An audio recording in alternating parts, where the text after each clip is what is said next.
Donc, le policier lui-même, il avait dit, ah, je ne sais pas quoi faire parce que la dame avait dit qu'elle allait payer, mais elle n'a pas payé. Je vous donne raison. Il dit, ok, il n'y a pas de problème. On continue encore à appeler la dame. On passe au plateau. Rita, elle passe au plateau. Elle passe au plateau. Il n'y a pas de suite. Juste en 2020. En 2020, nous sommes encore allés à la PJ. On dit, mais on a déposé une histoire là. Il n'y a pas de suite. Il n'y a pas de truc. Comment ça se passe? On a trouvé les gens sur place qui nous ont dit, reposez une nouvelle plainte. Nous avons reposé une nouvelle plainte en 2020. Cette plainte-là, c'est la plainte-là que vous voyez sur les réseaux sociaux. Il a été posé en 2020. Ok, pas de souci. Mais on sait tous que, comment il s'appelle, Safarel, que pour ce genre d'opération immobilière, on a recours à un notaire. Pourquoi ne pas avoir eu recours à un notaire? Mais comme je viens de vous le dire, d'abord, vous savez, quand quelqu'un a l'habitude de faire ce genre de choses, la personne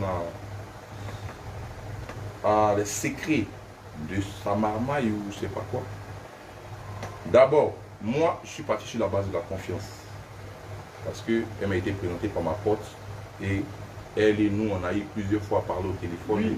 Oui, mais au-delà de la confiance, la loi dit qu'il faut avoir accès à, ou du moins contacter un notaire pour ce genre de transactions immobilières. Ça, c'est ce que dit la loi pour qu'il ait son pourcentage là-dessus.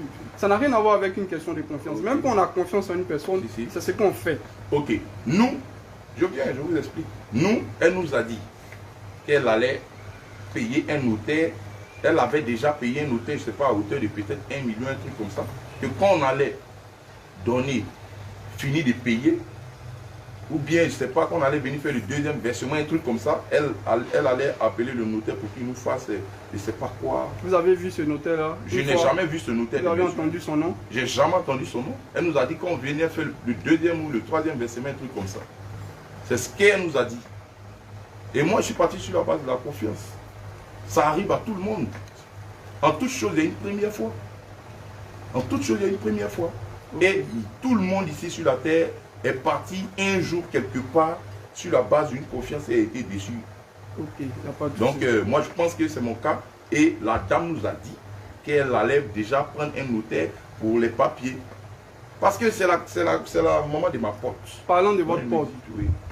Elle a connaissance de cette histoire, je suppose. Elle a connaissance de cette histoire. Et c'est quoi sa réaction? Sa réaction, elle ne m'appelle pas depuis 3 ans. Elle est où? Comme sa mère ici? Elle est en Côte d'Ivoire. Sa mère est en Côte d'Ivoire. Elle a son fils qui fréquente ici. Elle a un autre qui fréquente aux États-Unis. Donc pour vous, elle est complice de sa maman, puisqu'elle ne vous appelle pas. Ben, moi, je ne sais pas quoi dire, mais ça laisse entendre. Et aujourd'hui, la plainte est où? La plainte, ben, elle est nulle part. Parce que je suis passé à la PJ, je suis passé à la gendarmerie, je suis passé partout. Il y a même un soir transmis contre elle. Je suis passé à la gendarmerie, à la brigade de recherche. Je suis passé à la PJ, rien. Voilà, je suis passé un peu partout, rien. Je sais qu'en âme et conscience, on doit prendre un notaire pour gérer ce genre de choses. Mais je suis parti sur la base de la confiance. Et comme je vous l'ai dit, ça arrive à tout le monde. En toute chose, il y a une première fois. Ce n'est pas une raison. Ok, vous avez parlé d'une société immobilière. Vous avez le nom? Oui. C'est quoi le nom de la société? Bon, je ne peux pas trop... C'est un peu compliqué le nom, mais bon. Je peux montrer le truc. Je peux montrer le logo et tout. Je peux montrer le logo. J'ai des captures ici. Je ne sais pas comment on appelle ça déjà.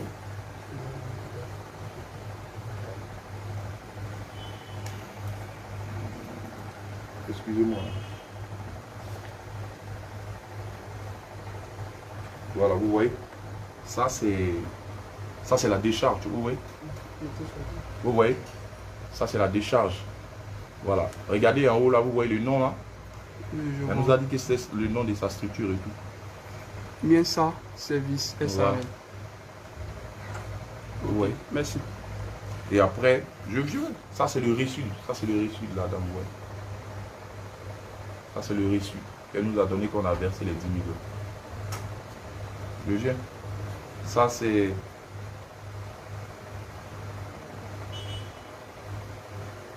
Je vous montre le soir transmis vite fait.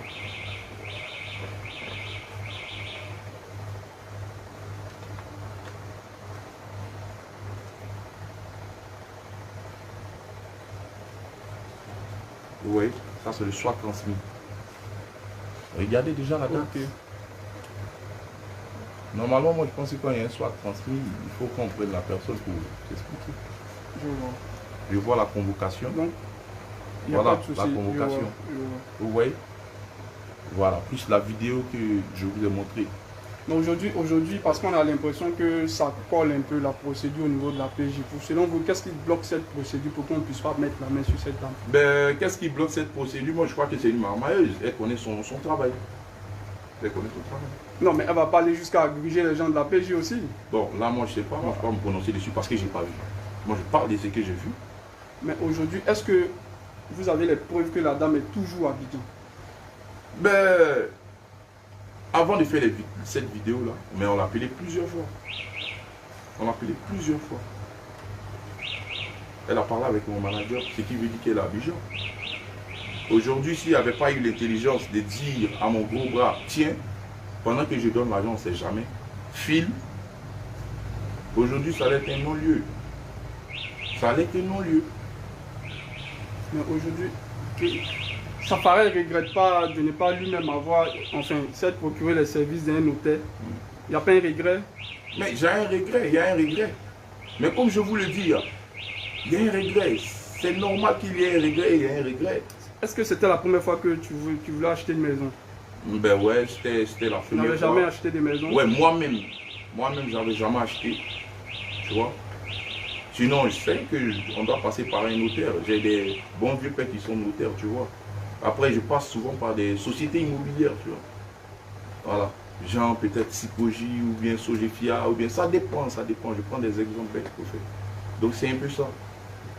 Mais cette fois-ci, c'est quelqu'un qui m'a présenté quelqu'un de là à là. Donc c'est un abus de confiance. C'est ça, c'est un abus de confiance. C'est ce que je suis en train de dire depuis hier, en fait.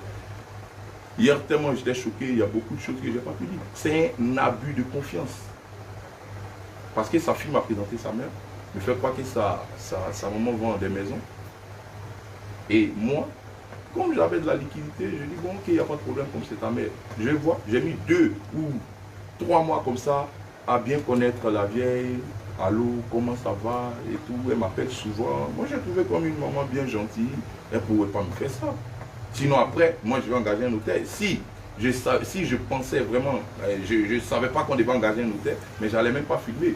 Parce que moi, j'ai trouvé ça bizarre. Moi, on lui a dit, on envoie un notaire et tout. Elle nous a dit non, qu'elle peut gérer ça. Elle va gérer le gars, elle va lui donner de l'argent. Parce qu'apparemment, les notaires, on leur donne l'argent.